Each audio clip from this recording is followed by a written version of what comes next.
नमस्कार दोस्तों, कैसे आप लोग। आज मैं डिस्कशन करने वाला हूँ फिर से एक नया आईपीओ के बारे में। क्योंकि देखिए एक एक करके सारे आईपीओ आ रहा है और जितने सारे आईपीएस के ऊपर मैंने चर्चा किया, आपको जिस तरीके से मैंने बताया था उसी तरीके से उसका लिस्टिंग दिन भी देखने को मिला। इसका मतलब ये नहीं कि मैं आपको कोई रिकमेंडेशन कर रहा हूँ। मैं मेरे पॉइंट ऑफ व्यू से आपके साथ शेयर कर रहा हूँ।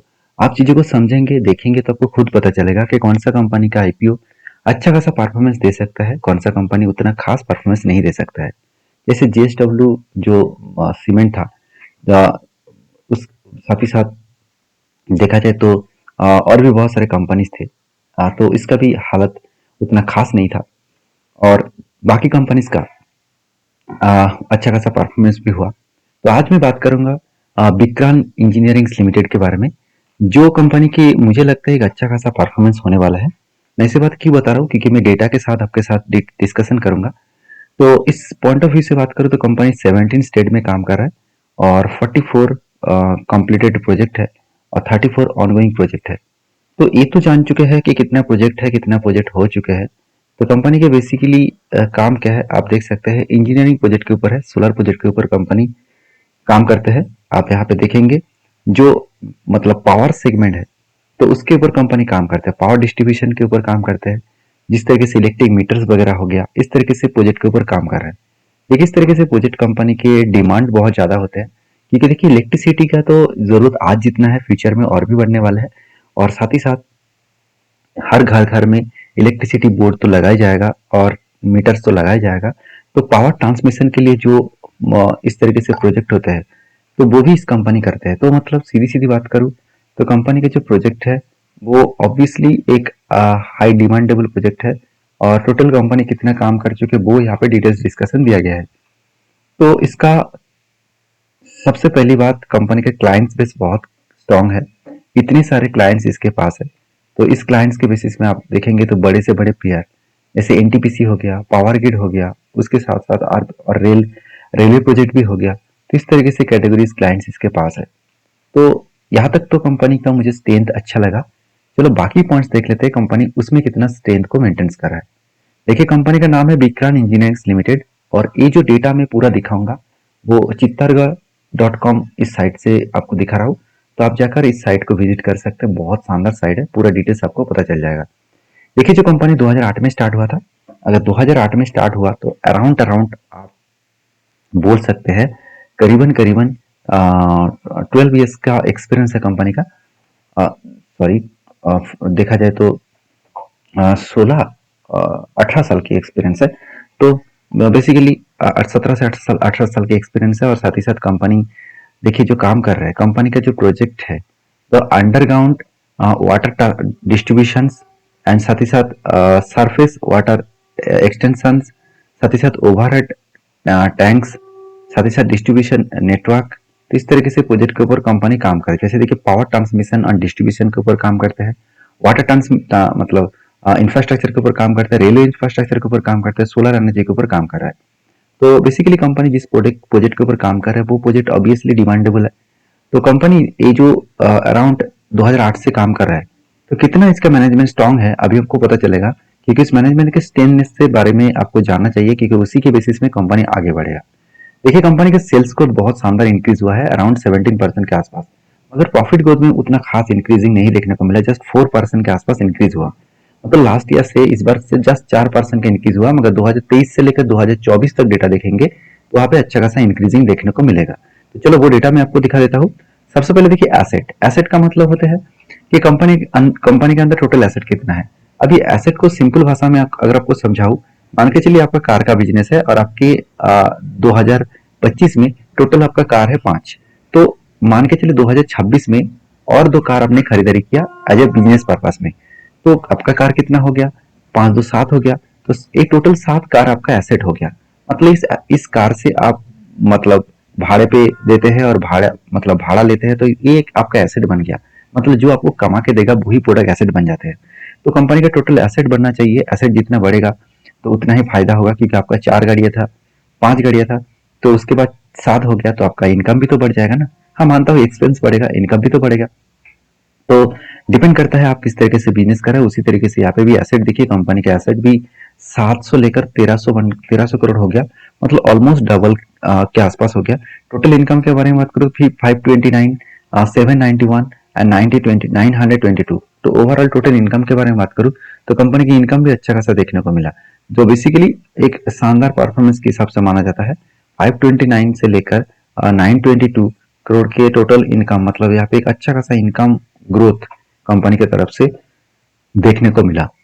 मगर यहाँ पे वीकनेस पॉइंट यही है कि कंपनी का प्रॉफिट ग्रोथ 2023 साल में 42 करोड़ था, 2024 में 74 करोड़ बने, मगर 2025 में कंपनी का जो टोटल नेट प्रॉफिटेबिलिटी है वो बुरी तरीके से खराब हो गया। मतलब खराब, मतलब प्रॉफिट उतना ज्यादा ग्रोथ नहीं हुआ, क्योंकि जस्ट 4% का ग्रोथ हुआ, ये बहुत वीकनेस माना जाता है। हाँ चलो, मैं बाकी पॉइंट दिखाऊंगा कि बाकी कंपनीज क्या कर रहा है इस सेक्टर में। उससे पहले देखिए कंपनी का कर्जा जो है, मुझे कर्जा थोड़ा सा ज्यादा लगा, क्योंकि 154 करोड़ से सीधा सीधा 272 करोड़ बन गया लास्ट 3 ईयर्स में। तो यहाँ पे कर्जा बढ़ गया, तो कितना बढ़ा वो भी देख सकते हैं, 0.58। देखिए, मैं मानता हूँ किसी भी कैटेगरीज की कंपनी हो, चाहे स्मॉल कैप हो मिड कैप हो, तो अगर उसका डेप्थ कम हो, कर्जा कम हो, तो उस कंपनी का प्रॉफिट मार्जिन बनने का चांसेस है। तो प्रॉफिट मार्जिन कम कहाँ से हो गया, आप खुद ही देख सकते हैं। पिछले 2023 में 154 करोड़ का टोटल क्या था, अराउंड कर्जा था, उसके बेसिस में 42 करोड़ का प्रॉफिट हुआ था। और 2024 में 183 करोड़ का कर्जा था, इसलिए 74 करोड़ का प्रॉफिट हुआ। अब इस बार देखिए, ऑलमोस्ट जो कर्जा है डबल के आसपास हो गया, और इसलिए प्रॉफिट मार्जिन भी कम हो गया। तो कर्जा जितना बढ़ेगा उतना तो प्रॉफिट मार्जिन घटेगा। तो क्योंकि कर्जा तो आपको मिटाना है हर साल, तो कुछ भी बिजनेस आपका हो ना ही हो कोई बात नहीं, आपने जो कर्जा लिया उसको मिटाना ही पड़ेगा। तो उस बेसिस में देखा है तो कंपनी के ऊपर थोड़ा सा प्रेशराइज है। क्या वो प्रेशराइज को कम करने के लिए इस आईपीओ लेकर आ रहा है, वो भी जानेंगे हम। उससे पहले देखिए, मुझे आरओसी इस कंपनी का बेस्ट लगा। कोई भी मैन्युफैक्चरिंग कंपनी हो, कोई भी और सर्विसेज कंपनी हो, उसका आरओसी बेस्ट होना चाहिए। तो आरओसी यहाँ पे बेस्ट देखने को मिला। अर्निंग पर से 4 रुपीज के आसपास है, और इसका पी रेशियो 22 के आसपास है। अभी देखिए, पेट मार्जिन जो है वो मुझे 8% का देखने को मिला, और प्राइस टू बुक वैल्यू 3.81। तो यहाँ से मैं कंपेयर करूंगा कि बाकी कंपनीज क्या कर रहा है। अगर मैं बाकी कंपनीज के डिटेल्स के बारे में बात करूं, तो इस फील्ड में बहुत सारे कंपनी है, जैसे आप देख सकते हैं कुछ बजल प्रोजेक्ट लिमिटेड है, कल्पतरु प्रोजेक्ट लिमिटेड है, टेक्नो इलेक्ट्रिक लिमिटेड है, उसके साथ साथ एसपीएमएल इंफ्रा है, केईसी इंटरनेशनल है, साथ ही साथ मतलब देखा जाए तो ट्रांसली लाइट लिमिटेड है। तो बेसिकली ये जो कंपनीज है, ये सारे जो कंपनीज है, सारे कंपनी से अगर कंपेयर करूँ, तो अर्निंग पर शेयर टोटल सारे कंपनीज का कितना है, एक बार मैं कैलकुलेट करके आपको दिखाऊंगा। तो कैलकुलेट में अगर जाऊँ और मैं इसको सारे कंपनीज को कैलकुलेट करूँ, और सिर्फ बिक्रन एनर्जी को छोड़कर, तो बिक्रन इंजीनियरिंग को छोड़कर बाकी कंपनीज को एक बार मैं एवरेज करके देखूंगा वो कितना बन रहा है। तो मैं एक बार सारी चीजों को एवरेज करके देख लेता हूँ, मैं राउंड फिगर ले लेता हूँ। तो कितने कंपनी है टोटल, 1 2 3 4 5 6 7, तो डिवाइड में 7 करूंगा, तो टोटल निकल कर है 18। इसका मतलब सारे कंपनीज को जो एवरेज है उससे बेसिक अर्निंग जो है वो कम है, मतलब अर्निंग पर शेयर जो है वो कम है। तो मेरे हिसाब से यहाँ पे एक वीकनेस पॉइंट देखने को मिला। बाकी वैल्यूएशन के मामले में कंपनी बहुत सस्ता है, क्यों, क्योंकि देखिए बाकी कंपनीज का अगर मैं पी रेशियो के एक बार चेक करूँ, तो आप यहाँ पे देख सकते हैं 34, 40, 36 प्लस 35 प्लस 30, तो टोटल डिवाइड बाय 7 करूँ तो इसका एवरेज निकल कर रहा है 47, और कंपनी का पी रेशियो कितना बता रहा था, 22। इसका मतलब वैल्यूएशन बहुत सस्ता है। इस पॉइंट ऑफ व्यू से मुझे यहाँ पे पॉजिटिव लगा। साथ ही साथ कंपनी का बिजनेस सब पॉइंट ऑफ व्यू से बिजनेस तो स्टेबल है, साथ ही साथ कंपनी का आरओसी ठीक है, कंपनी का प्रॉफिट भी हो रहा है। और इस आईपी किस लिए लेके आ रहा है, चलो वो भी देख लेते हैं। देखिए, company funding working capital requirement, मतलब बिजनेस में फंडिंग का जरूरत है बिजनेस को और बड़ा करने के लिए, इसलिए वो 540 करोड़ वो पैसा उठा रहा है। देखिए, एक चीज मुझे यहाँ पे आपको दिखाना है, ये जो पैसा उठा रहा है वो पैसा टोटल कितना इन्वेस्ट हो रहा है बिजनेस में। अगर देखेंगे तो 772 करोड़ का टोटल फ्रेश इशू साइज है, उनमें से 721 करोड़ का टोटल फ्रेश इशू है, मतलब ज्यादा पैसा वो बिजनेस के ऊपर इन्वेस्ट करेगा। तो ये अच्छी पॉइंट्स है, क्योंकि बिजनेस के ऊपर ज्यादा इन्वेस्ट हो रहा है, मतलब बिजनेस में ग्रोथ होने का चांसेस बढ़ेगा। और देखा जाए तो ऑफर टू सेल में कंपनी 51 करोड़ के आसपास ऑफर टू सेल, मतलब कंपनी का जो प्रोमोटर है उसके जेब में कितना जाएगा 51 करोड़। तो यहाँ पे गुड पॉइंट से है कि प्रोमोटर की जेब में ज़्यादा नहीं जाएगा, ज़्यादा से ज़्यादा बिजनेस के ऊपर इन्वेस्ट होगा। तो इसका प्राइस बन रखा गया है फेस वैल्यू के एक के हिसाब से 92 के आसपास, मतलब एक सस्ता प्राइस बन रखा गया है। और 148 शेयर्स खरीदारी करना होगा, जो टोटल आपको कीमत लगेगा एक लॉट खरीदारी करने के लिए 14,356। तो इस आईपीओ निकल के आ रहा है, आईपीओ ओपनिंग होगा 26 तारीख से और इसका लास्ट डेट है 29 ऑफ अगस्त। और इस आईपीओ लिस्टिंग में देखने को मिलेगा 3 सितंबर। तो 26 तारीख से लेकर 29 तारीख इस 3 दिन में आईपीओ का ओपनिंग डेट रहेगा।